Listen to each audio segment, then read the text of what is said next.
They say Halloween is when the veil between the living and the dead is at its thinnest, but no one talks about the things that crawl through from the other side. This story? It's not about ghosts.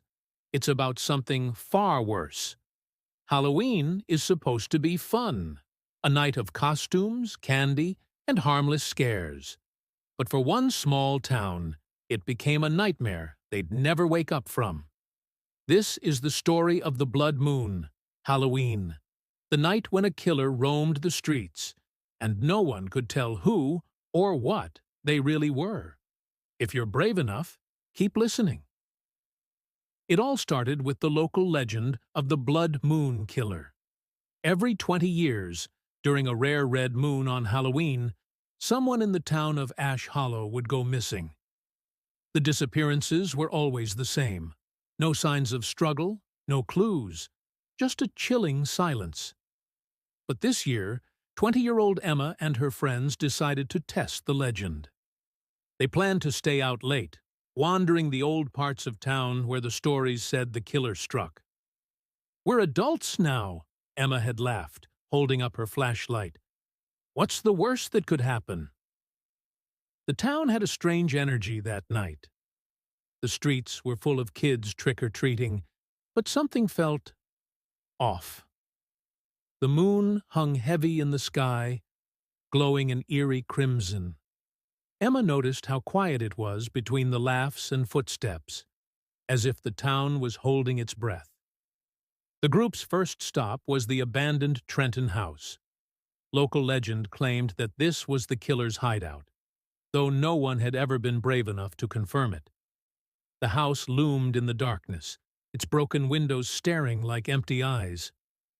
"Come on, scaredy cats," Emma teased as they hesitated. The floorboards creaked as they stepped inside, the air stale and heavy. The walls were covered in old, faded graffiti, names, dates, and warnings scribbled in frantic handwriting. One stood out, "Don't look back." "What do you think that means?" her friend Jake whispered, his voice shaky. "Probably some bored kid trying to scare us," Emma replied, but even she couldn't shake the unease creeping up her spine. Suddenly, the sound of footsteps echoed upstairs. Everyone froze. "Did you hear that?" Sarah whispered, clutching Jake's arm. "It's just the house settling," Emma said, though her voice betrayed her. The footsteps grew louder, coming closer. Without warning, a door slammed somewhere in the house. They bolted, running back to the safety of the street. But the night was far from over. As they walked through town, they noticed something strange. The usual Halloween crowd was thinning out. Porch lights that had been on earlier were now dark. It was only 9 p.m., but the streets felt deserted. "Where is everyone?" Jake asked, looking around nervously. That's when they saw him. A figure stood at the end of the street, tall and motionless.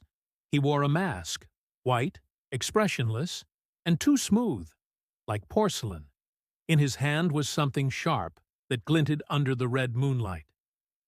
"Is this a joke?" Emma called out, her voice trembling despite her bravado.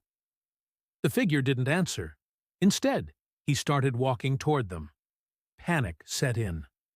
The group ran, ducking into an alley, but the sound of footsteps followed them, slow, deliberate. "This isn't funny!" Sarah screamed. Emma peeked around the corner, but the figure was gone. "Where did he go?" Jake asked, his voice barely a whisper. A chilling laugh echoed behind them. They spun around, but the alley was empty.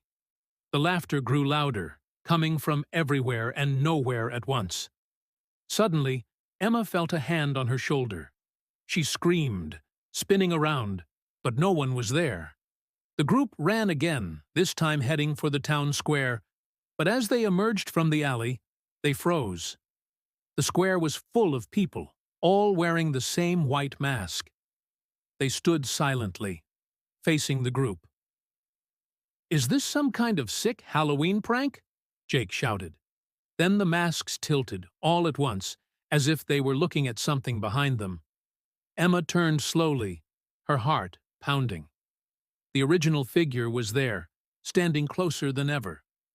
This time, his mask had cracks, and through them, she swore she saw something moving underneath, something alive.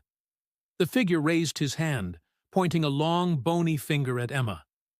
"Run!" she screamed, and they scattered. The group split up, each running in a different direction. Emma found herself in the woods, the moonlight barely breaking through the trees.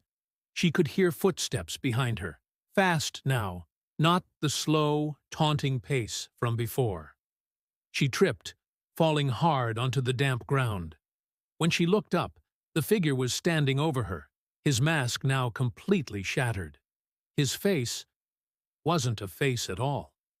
It was a writhing mass of shadow and teeth. Emma's scream echoed through the woods, but no one was there to hear it. The next morning, the town was eerily quiet. No one spoke of what had happened. Emma and her friends were never found.